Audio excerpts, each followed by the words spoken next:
In today's video, I'm going to teach you Guide with Jotform. We're focusing on a simple, practical task, adding an address field to an existing appointment request form inside the Jotform form builder. By the end, you'll know exactly where to go, what to click, and how to make small adjustments so the address you collect is clear and useful. Start by opening your appointment request form in the Jotform form builder. You'll see your form in the main canvas with a toolbar across the top and a panel on the left that controls the elements you can add. If you're coming back to a form you've already created, Jotform will automatically load the most recent version. If the interface looks different than usual, make sure you're in build mode rather than settings or publish, since build is where you design and edit the form. Next, look to the left side and click Add Form Elements. This opens a sidebar where all available fields are organized. If you don't see it at first, it might be collapsed. Hover near the edge or click the plus icon to expand it. The Basic tab typically appears first and includes the most commonly used fields.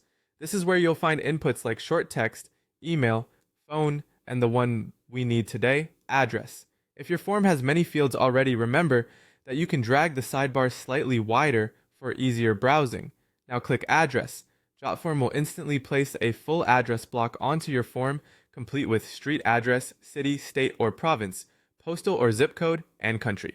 You can drag it to the exact spot you want in the form so it appears in a natural order for your users, such as near your appointment details or contact information. Click the field to reveal its toolbar and the Properties panel.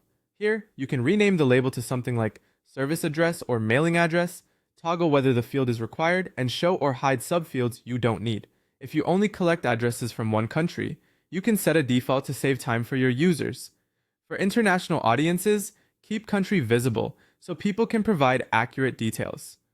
A few quick tips to keep things tidy. Place the address field close to related questions to reduce scrolling and use clear helper text if you need a specific format. Check the mobile preview to ensure everything fits comfortably on smaller screens. Jotform saves automatically, but it's still a good habit to glance at the save indicator and use preview to test the flow. That's it. You've added an address field to your appointment request form in Jotform, positioned it thoughtfully, and tuned the basics so it's ready for real submissions.